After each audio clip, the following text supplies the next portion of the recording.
भारत गौरव आचार्य श्री पुलक सागर जी गुरुदेव के प्रवचन और धार्मिक कार्यक्रम देखने एवं सुनने के लिए जिन शरणम मीडिया चैनल को अभी सब्सक्राइब करें और बेल आइकॉन पर क्लिक जरूर करें। प्यारी प्यारी अभ्यात्माओं, तपस्वियों की बात है और तप की बात है।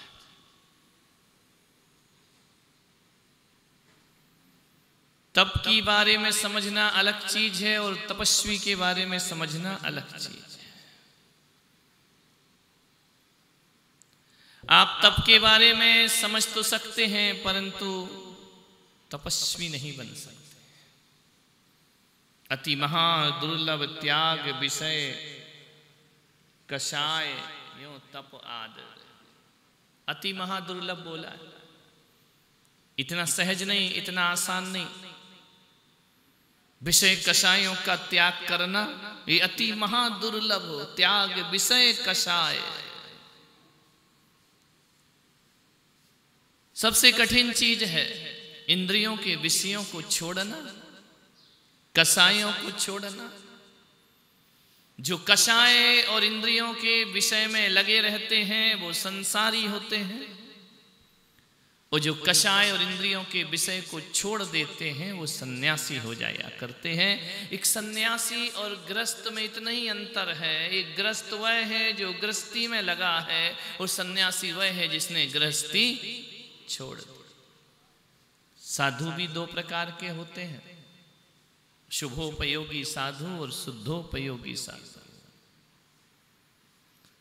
पूजा में जिसका वर्णन है वो शुद्धोपयोगी साधुओं का वर्णन है। शुभोपयोगी और शुभोपयोगी श्रावक भी होता है, अशुभोपयोगी श्रावक भी होता है। आगम कहता है, शास्त्र कहते हैं घर गृहस्थी अशुभोपयोग है, व्रतशील संयम ये शुभोपयोग है, और कर्मों को नाश करना ये शुद्धोपयोग है। गृहस्थ अशुभोपयोग में है, सुबह से शाम तक पाप करता है। निरंतर पाप होते हैं, मन से भी, वचन से भी और काया से भी। एक पल ऐसा नहीं होगा जब आप पापों से मुक्त हो सको। शरीर शांत बैठेगा तो वचनों से पाप होंगे, वचन मौन हो गए तो मन पाप करते रहेगा। बहुत कठिन है एक गृहस्थ के लिए उत्तम तप स्वीकार करना। एक होते हैं जो इस अशुभोपयोग को छोड़कर मुनि बन जाते हैं। पंचम काल के जितने मुनि हैं सब शुभोपयोगी मुनि हैं। शुभोपयोगी मुनि अशुभोपयोग का त्याग करते हैं, और शुद्धोपयोगी जो मुनि होते हैं वह जंगलों में निवास करते हैं। नगन वेशधारी सो एका विहारी निजानंद मंडित मुकतिपत। वो शुद्धोपयोगी मुनि महाराज हैं। वो समस्त विषय कषायों का भी त्याग कर देते हैं। ये तपस्या का क्रम है, ये तपस्या की व्यवस्था है। मैं आज आपसे शुद्धोपयोग की चर्चा करूं, समय को व्यर्थ करना है। तुमने दीक्षा नहीं ली है तो ज्यादा शुभोपयोग की बात भी नहीं कर सकता। और अभी तक के पर्युषण में आपने तप की बड़ी गहरी गहरी व्याख्याएं सुनी है, लेकिन मैं आपसे इतना ही आग्रह करता हूं कि आप जहां हैं उस तप को स्वीकार करो। आप गृहस्थ हैं, आप संसारी हैं, आप विषय काषायों में लीन हैं, आप आकांक्षाओं में लीन हैं, आप वासनाओं में लीन हैं। आपका प्रश्न होना चाहिए, हम सन्यासी नहीं बन सकते हैं, हम साधु नहीं बन सकते हैं, तो क्या गृहस्थ में रहकर भी तप कर सकते हैं? विचार करिए, सोचना है क्या होगा शुद्धोपयोगी साधुओं का वर्णन सुनकर। जो तुम्हें करना ही नहीं है उसके बारे में जान के कर क्या लोगे? तुम केवल जान सकते हो, बातें कर लोगे, होना तो कुछ नहीं है। इतने वर्षों से उत्तम तप की पूजा कर रहे हो, कितना तप आया हमारे जीवन में? कोई तप नहीं आया। ध्यान रखना, बड़ी बड़ी बातों से दुनिया कुछ नहीं हुआ करती है। जिंदगी में परिवर्तन नहीं आया करता है, परिवर्तन आता है हमारे जीवन में क्या है। कैसी कैसी जीवन में तप को लेकर के आदमी इस तपस्या को लेकर बहकता है। तप से डरते हैं लोग। साधुओं के पास क्यों नहीं जाते? कोई तप पकड़ा दिया तो, कोई त्याग करा दिया तो, कोई नियम दे दिया तो। हमको नहीं जाना उनके पास। हाँ सुख चाहिए, हाँ सुख तो चाहिए, पाबंदियां नहीं चाहिए। ध्यान रखना। एक बात बताओ, ये धर्म में इतनी पाबंदियां क्यों है? इतना त्याग क्यों है? कल नमक नहीं, आज हरी नहीं, फिर मीठा नहीं, ये नहीं करो, वो नहीं करो, झूठ नहीं बोलो, ये नहीं करो, वैसा नहीं करो। इतनी पाबंदियां, इतनी पाबंदी वाले धर्म से तो दूर ही रहो। ध्यान रखना, आज का युवा डर रहा है तुम्हारी तपस्याओं से। ये कठोर कठोर तपस्चरण की व्याख्या उन युवाओं से करोगे तो वह धर्म से दूर भाग जाएगा, धर्म के पास आने वाला नहीं है। तुम ग्रस्त हो, ग्रस्त जैसे तप की बात किया करो, साधुओं के तप की बात मत करो, वरना लोग मंदिर आना बंद कर देंगे। साधुओं जैसी व्याख्याएं मत करो, वरना लोग धर्म से जुड़ना बंद कर देंगे। नहीं, डर गया है युवक, वो नहीं आने चाहता है कि वहां ये त्याग कराया जाएगा, वो त्याग कराया जाएगा, ऐसा किया जाएगा, इतना हमसे नियम दिए जाएंगे। ऐसा करोगे तो लोग धर्म से दूर भाग जाएंगे। डरते हैं लोग अभी तप से। एक बच्चा है ना, वो एक चाकू उठा ले, छोटा बच्चा, और मुंह में डाल दे तो मां क्या कहेगी? क्या बोलेगी मां? बोलो माताओं, बन तो गई हो, क्या बोलोगी? एक चाकू नहीं, कट जाएगा, चाकू रख। वो फिर चाकू रख देता है, दौड़ के किचन में जाता है, कप उठा लेता है, फिर मां का एक कप नहीं उठा, टूट जाएगा, वो कप रख देता है, जाके गुलदस्ता छूता है, ये मत छुओ, वो कहता है गुलदस्ता भी नहीं छू, कप भी नहीं छू, चाकू भी नहीं उठाऊं, ये नहीं कर, वो नहीं कर, सोफे से कूदता है, कूद मत। वो बच्चा कहता ऐसा है तो मैं घर से ही चला बाहर। तो मां कहती अभी ठहर, जा मत, बाहर नहीं जाना, मैं लेके चलूं। अब करे क्या बच्चा बेचारा? अब घर में कुछ कर, मोबाइल ले तो मोबाइल छीनते, ये नहीं कर, ये नहीं कर, ऐसा नहीं कर, वैसा नहीं कर। अब इतनी सारी पाबंदियां लगेंगी, उसका बचपन कैसा होगा? ध्यान रखिए। मैं ये नहीं कह रहा हूं कि प्लेट तोड़ने दो, मैं ये नहीं कह रहा हूं कि उसे मुंह में चाकू लेने दो, लेकिन बच्चे को ये सब बुरा लगता है या नहीं लगता है? बुरा लगता है, मचल जाता है, फैल जाता है, लेट जाता है, रोने लगता है जोर जोर से। देख रहे हैं ना बच्चे यहां पर।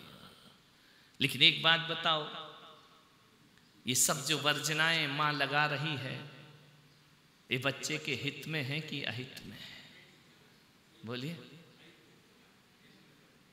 कि बेटा गिलास नहीं तोड़, ये हित की बात सिखा रही कि अहित की सिखा रही?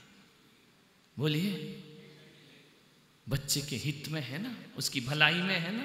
लेकिन जब सिखाती है तो बच्चे को कैसा लगता है? बुरा लगता है। ध्यान रखना, तुम्हारी जिंदगी भी बच्चों जैसी नहीं है क्या? हम कहते हैं झूठ मत बोल, बुरा लगता है ना। चोरी मत कर, बुरा लगता है ना। किसी की ईर्ष्या मत कर, बुरा लगता है ना। जैसे उस बच्चे को हर चीज का बुरा लगता है, वैसे धर्म तुम्हें कहता है तो तुम्हें भी बुरा लगता है। अब बताओ, बच्चे की सोच में और तुम्हारी सोच में क्या अंतर है?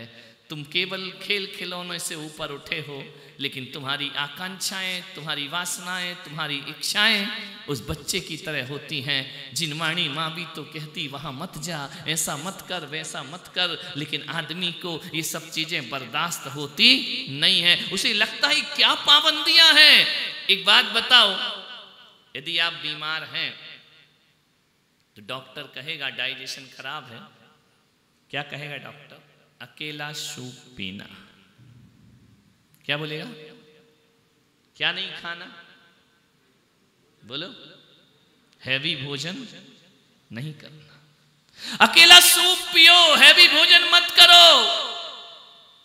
शुगर पेशेंट हो, मिठाई मत खाओ, शक्कर मत खाओ।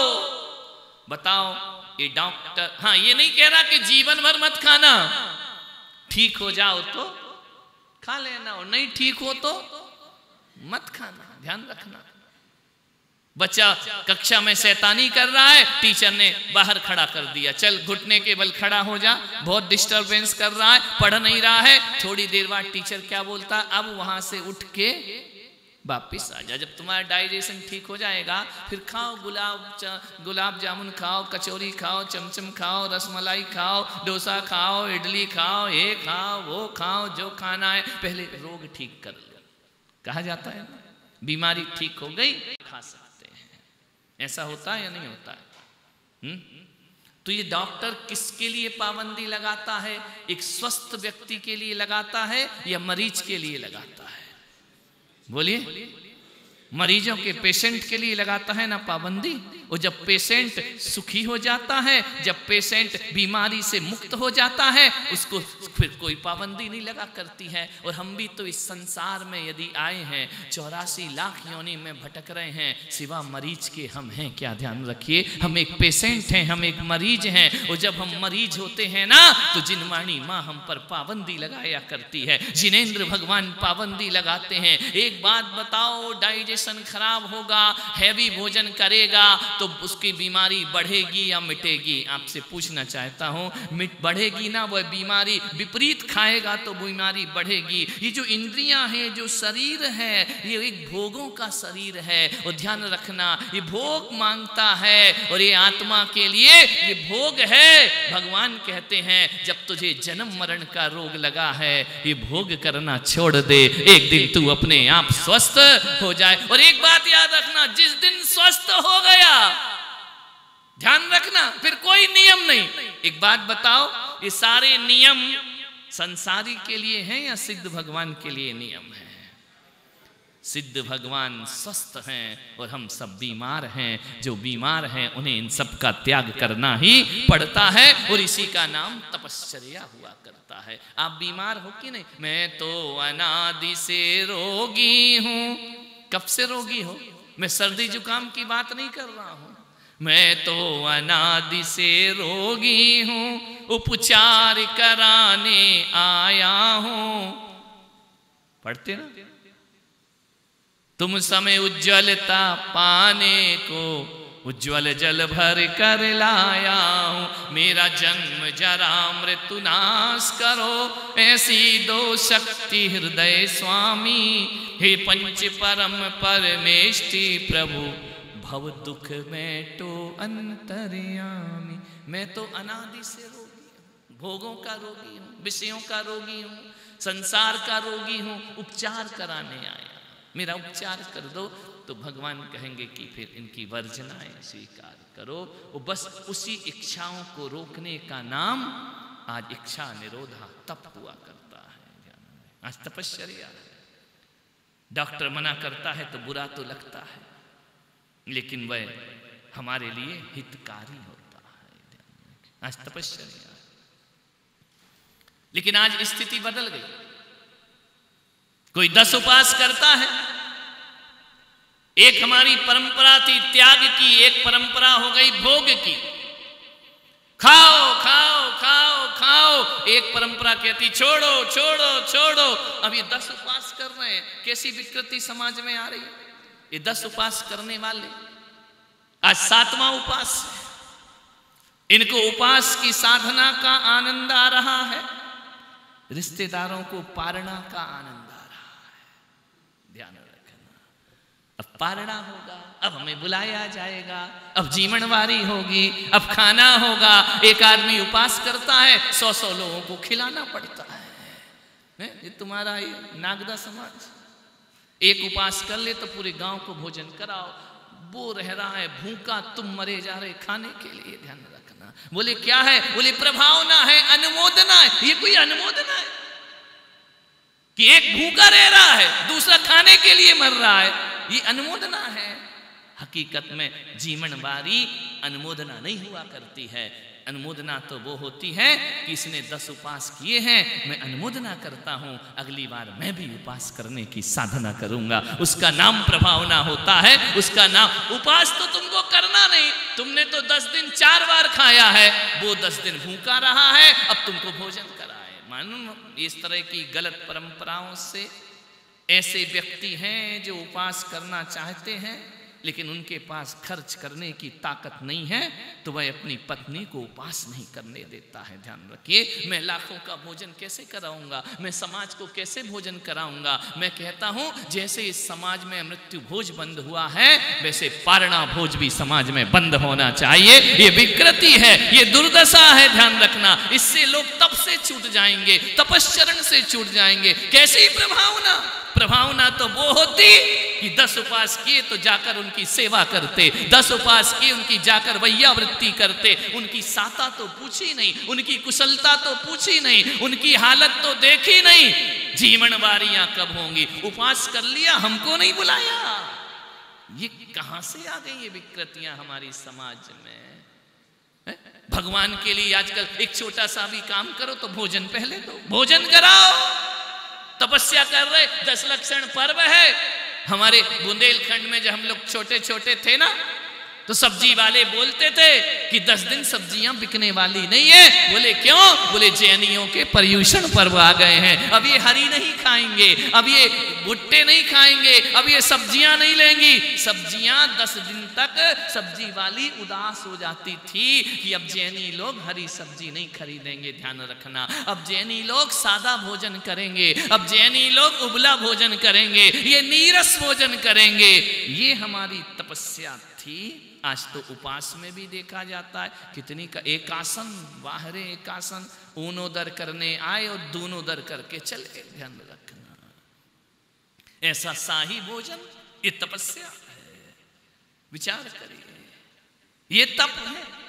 हमारे बुजुर्ग भी उपास व्रत करते थे ना, तो 10 दिन हमारे घरों में हरी नहीं बना करते थे।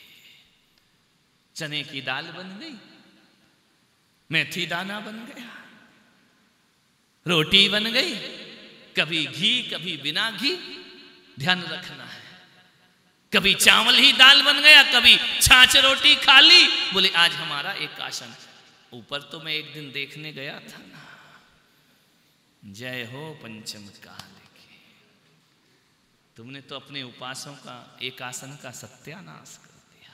एक बात याद रखना, भोजन मिलना भाग्य है और मिलने के बाद नहीं खाना ये सौभाग्य हुआ करता है। हमारा ध्यान रखिए, तपस्या उसको कहा जाता है। एक वो भिखारी जिसको भोजन मिलता ही नहीं है, वो कोई तपस्वी नहीं है। ध्यान रखना, एक वह जिसके पास 56 भोग लगे हैं लेकिन आज मैं खाऊंगा नहीं, इसका नाम इच्छा निरोधा तपा हुआ करता है। अपनी अंतस की आत्मा से पूछना कि घर में व्रत कर रहे होते तो इतना खाते, इतने आइटम होते थाली में, और होते तो मैं नहीं कह सकता कि आप तप कर रहे हैं। ध्यान रखिए, क्या की तपस्या, ये तो पूरी जिंदगी चल रहा है। साधु आए तो जीवन वारी, उपास करे तो जीवन वारी, पब्लिक बुलाना तो जीवन वारी, भोजन चाहिए। ये भोजन भक्त कैसे हो गया धर्म? हमारा धर्म तो उपास वाला था। ध्यान रखना, हमारा धर्म तो वो होता है कि जब ऋषभ देव 1 साल तक आहार नहीं मिला करता है, तो क्या भरत जी ने उनकी पारणा के बाद भोजन कराया था? पूरी दुनिया को, पूरी अयोध्या को भोज दिया था क्या उन्होंने? खाना खिलाया था क्या उनने? चंदन वाला के आहार हुए तो क्या राजा चेटक ने पूरे नगर को भोज कराया था क्या? नहीं। ध्यान रखना, ये हमारी जैनों की संस्कृति नहीं हो सकती है, वरना लोग तपस्याओं से दूर भाग जाएंगे। ध्यान रखना, आज एक भोजन कराओ, मरे से मरा 100-200 लोगों को खिलाओ तो 1.5-2 लाख रुपए तो आराम। अजित खिलाए तो 2-4-5 लाख मिट जाते हैं, क्योंकि उनका तो आइटम ही, मेनू ही अलग हाई फाई चलता है। ध्यान रखना, विचार करिए कौन करेगा ऐसे उपास? लोग इस धर्म के प्रति आकर्षित होंगे या दूर भाग जाएंगे? ध्यान रखना, प्रदर्शन का धर्म हो गया हमारा धर्म।